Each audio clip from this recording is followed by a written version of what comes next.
고린도후서 2장 우리 한 절씩 교독하시겠습니다.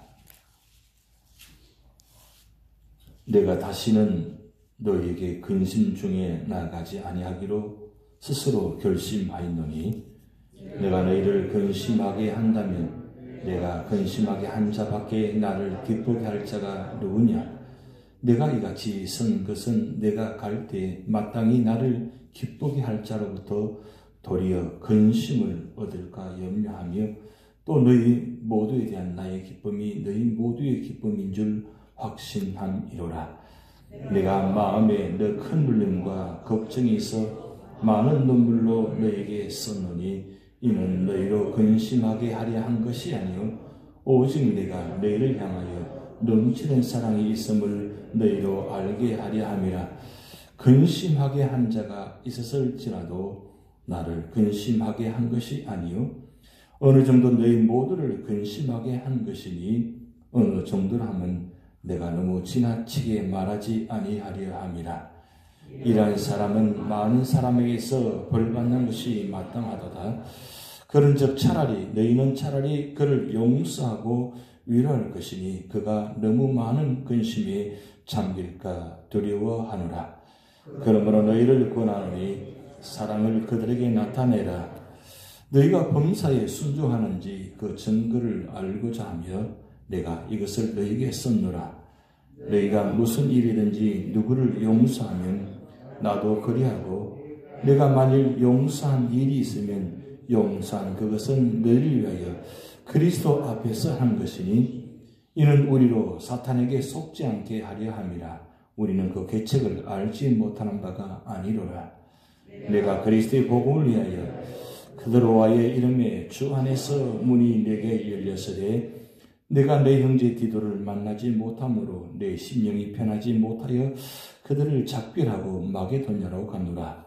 항상 우리를 그리스도 안에서 이기게 하시고 우리로 말씀을 말미암아 각지에서 그리스도를 아는 냄새를 나타내시는 하나님께 감사하노라. 우리는 구원받는 자들에게나 망하는 자들에게나 하나님 앞에서 그리스도의 향기니 이 사람에게는 사망으로부터 사망에 이르는 냄새요 저 사람에게는 생명으로부터 생명에 이르는 냄새라. 누가 이 일을 감당하리요? 합독하시겠습니다. 우리는 수많은 사람들처럼 하나님의 말씀을 혼잡하게 하지 아니하고 곧 순전함으로 하나님께 받은 것 같이 하나님 앞에서와 그리스도 안에서 말하노라. 아멘.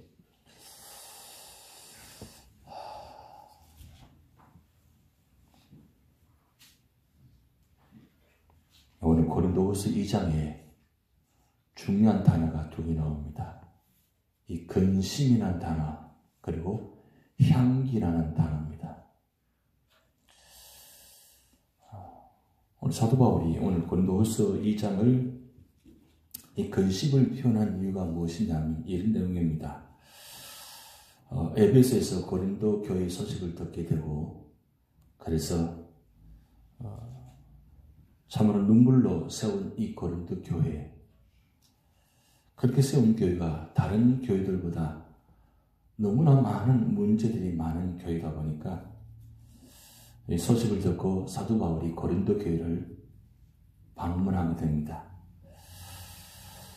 참 방문할 때도 많은 머뭇거림이 있었습니다.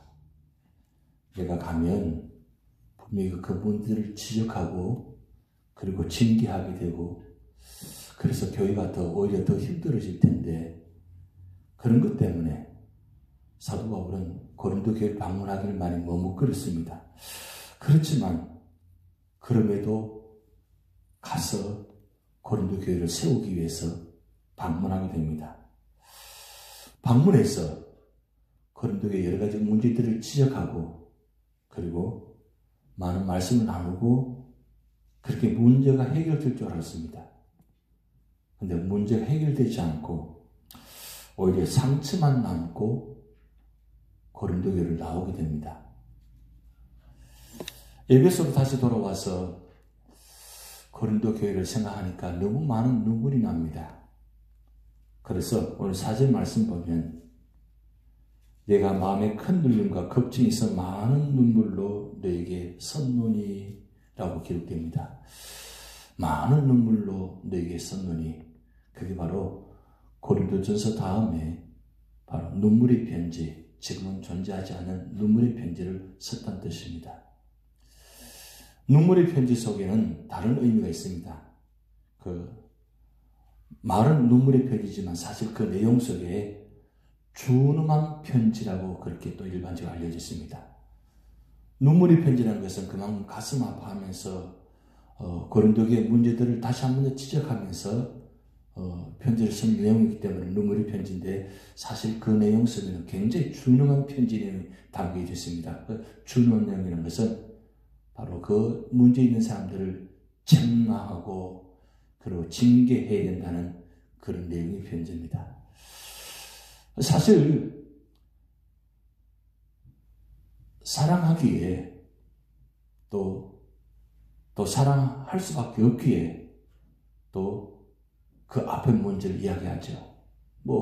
사랑하지 않다면, 관심이 없다면 아예 이야기하지도 않습니다. 그런데 사도 바울이 이 고린도교를 너무너무 사랑하기 때문에 고린도교의 문제들을 그냥 지나갈 수 없기에, 그래서 그 문제들을 지적하고 또 그 문제를 징계까지 하려고 하고, 그리고 그렇게 해서라도 교회를 세우고자 하는, 그래서 사실 징계의 목적이 있는 것이 아니라 권고의 목적이 있고 회복의 목적이 있기 때문입니다. 그런데 이 고린도 교회에 문제 있는 사람들이 사도 바울의 마음을 알아주지 않습니다. 그런데도 감사한 건 이 눈물의 편지를 디도를 통해서 보냈는데, 이 디도를 통해서 다시 소개된 것은 무슨 소식이냐면, 이 눈물의 편지를 읽음으로 통해서 많은 문제 있는 사람들이 돌아오고 회복되었다는 것입니다. 그런데 다 돌아온 것이 아니라 아직도 여전히 그 사도 바울의 마음을 이해하지 못하고, 그리고 사도 바울의 사도직에 대해서 문제를 제기하고, 그리고 그 복음에 대해서 잘못 해석하는 모습들이 많이 있었습니다. 그래서 오늘 사도 바울은 이 고린도후서를 기록해서 보내게 되는데, 오늘 2장에 고린도 교회를 생각하니까, 그 문제를 생각하니까 근심할 수밖에 없다는 거죠. 근심. 그래서 계속 근심 이렇게 반복해서 표현해 놓았습니다. 우리가 신앙생활을 하면서 근심하는 사람이 되어야 되느냐 아니면 기쁨의 사람이 되느냐, 그건 누구를 위해서 하는 것이 아니라 내가 하나님과 나와의 관계 속에서 얼마나 온전한 관계가 되어 있냐, 참 중요한 것입니다. 근데 이 고린도 교회 성도들은 하나님과의 관계가 바로 되지 못하다 보니까 결국 사람 중심의 모습으로, 그리고 그 일로 말미암아 자꾸 문제가 되어지고 그 문제로 말미암아 근심할 수밖에 없는 그런 모습이 된다는 거죠.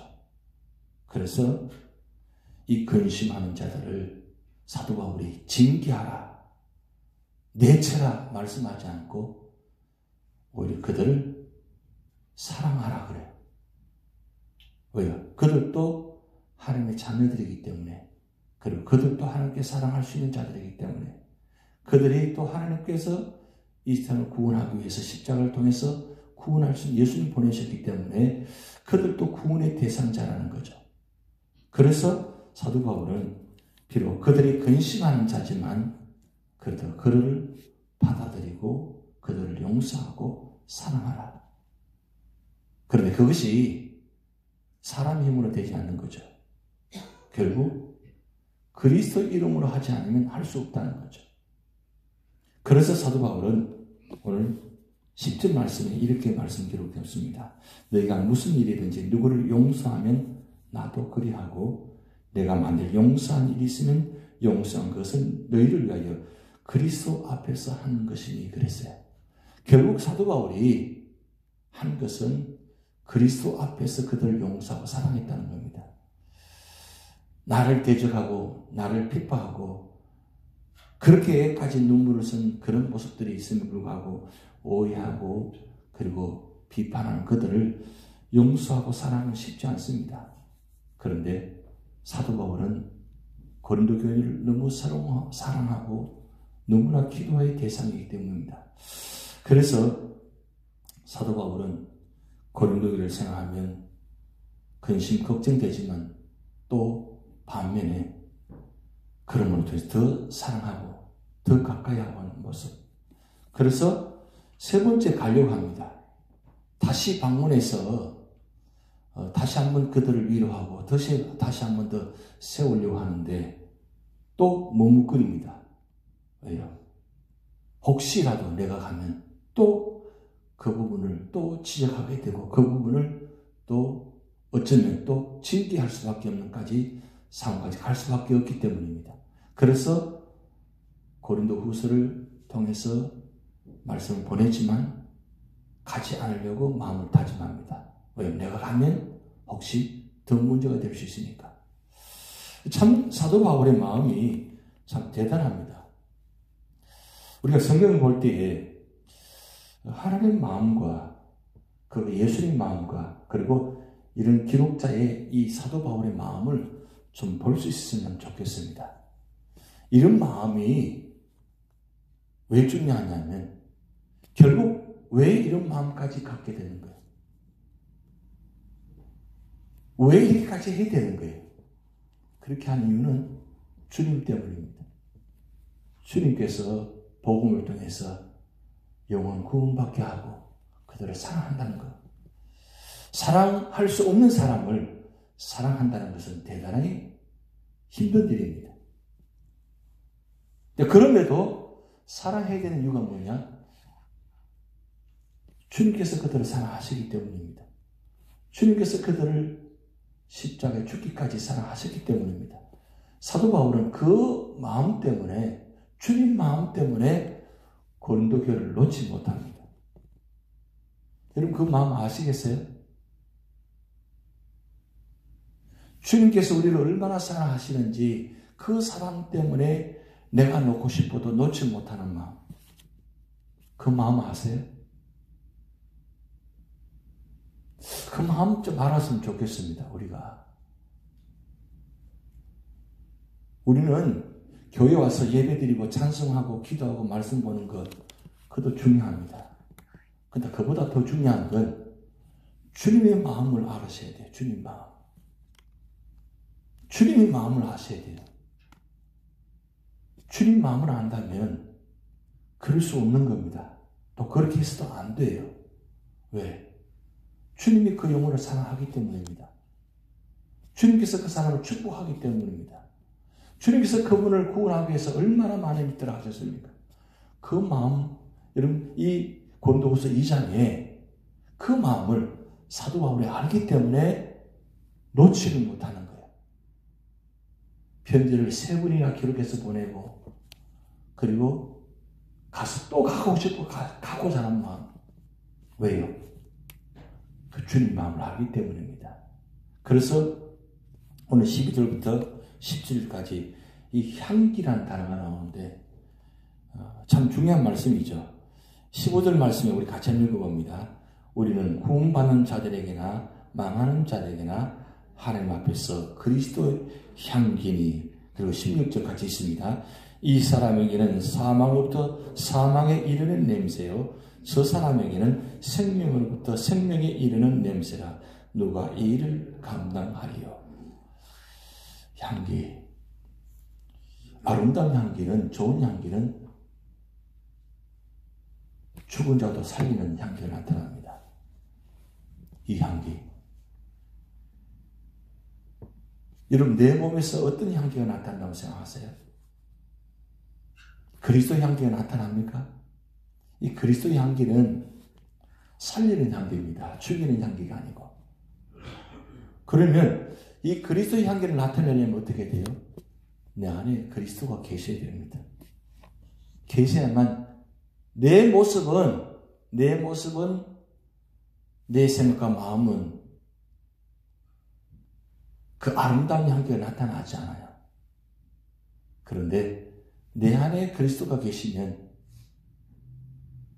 묻어나오는 것이 말하는 그 묻어나오는 말들이 그리고 그 묻어나오는 모습들이 바로 주님의 모습이 나타나거든요. 그러면 사람을 살립니다.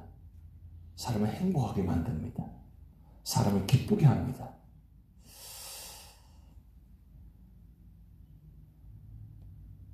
그게 바로 예수 믿는 사람의 모습이에요. 그래서 오늘 이 아침에 내가 과연 어떤 향기가 나타나는지, 여러분 그 냄새가 나지 않으려면 어떻게 합니까? 향기를 뿌리잖아요. 향수를 뿌리잖아요. 근데 그 향수를 뿌리는데 어떤 분들은 너무 진한 향수를 뿌려가지고 지나가기만 해도 그냥 코를 막을 정도로 머리가 아파요. 머리가 아파요. 저희 교회 분들은 향수를 거의 사용 안 하시는 것 같아요. 근데 저 밑에 계신 분들은 향수를 많이 뿌리더라고요. 지나가면 얼마나 냄새 나는지 몰라요. 근데 그 코를 아주 자극하고 참 힘들어요. 근데 어떤 향수를 뿌리냐에 따라서 우리 모습이 냄새가 달라지잖아요. 근데 그 향수를 뿌린다 해서 그게 계속적으로 지속되느냐? 아니요. 계속 지속될 수가 없습니다. 계속 뿌려야 돼요. 한번 뿌리기 시작하면 계속 뿌려야 됩니다. 그것처럼 말이에요. 우리 몸에서 나는 냄새가 있어요. 이 냄새가 그래서 딱 들어가 보면 알잖아요. 그 차에 타보면 또 알잖아요. 그 냄새. 그 냄새가 참 힘듭니다. 그런데 중요한 건 내가 얼마나 우리 몸을 깨끗하게, 옷을 정결하게, 그리고 나를 어떻게 정결하게 외적인 모습을 갖추냐에 따라서 우리 모습, 냄새도 달라집니다. 근데 그것이 영원할 수는 없잖아요. 진짜는 내 마음을 정결하게 해야 되는 거예요. 내 마음. 지금 내 마음의 상태가 어떤 마음이에요? 내 마음의 상태가 과연 내 예수님 내 안에 계시고 성령께서 내 안에 계셔서 나의 생각 마음으로 주하시고 그리고 은혜 쓰는 마음, 그런 기쁨의 마음이 되느냐 따라서 냄새가 달라지는 거죠. 그래서 그리스도인은 바로 그리스도의 향기가 나타나야 됩니다. 그래야 생명을 살립니다. 그래서 망하는 자들에게나 아니면 생명을 살리는 어느 쪽에 있느냐 따라서 달라진다는 거죠. 여기 중요한 건 우리의 모습 속에서 그리스도의 향기가 나타나는 거죠. 지금 고린도 교회가 어떤 모습입니까? 교회 모여서 예배를 드리고 그리고 하면서도 고린도 교회는 그리스도의 향기가 나타나지 않습니다. 그러다 보니까 그 냄새가 고린도 지역에 엄청나게 영향을 끼칩니다. 그것이 소문까지 났어요. 그렇다면 오늘 우리 삶의 자리에 우리 교회 모습은 어떤 모습인가? 우리 교회 모습, 우리 교회에 속하는 성도들의 모습의 향기는 어떤 모습일까요? 그것을 오늘 이 아침에 다시 한번 생각해 보시기 바랍니다. 다른 사람 생각할 필요가 없어요. 내가 나타나는 향기가 어떤 향기인가? 기왕이면 그리스도의 향기가 나타나서 오늘 하루 생명을 살리는 자리, 그래서 주님께서 기뻐하시는 자리, 그런 구원의 자리가 되시기를 주님으로 축복드립니다. 다 같이 기도를 하시겠습니다. 하늘에 계신 우리 아버지여, 이름이 거룩히 여김을 받으시오며 나라 임하옵시며 뜻이 하늘에서 이룬 것 같이 땅에서도 이루어지이다. 오늘날 우리에게 일용할 양식을 주옵시고 우리가 우리에게 죄 지은 자를 사하여 준 것 같이 우리 죄를 사하여 주옵시고 우리를 시험에 들게 하신 마옵시고 다만 악에서 구하옵소서. 대개 나라와 권세와 영광이 아버지께 영원히 있사옵나이다. 아멘.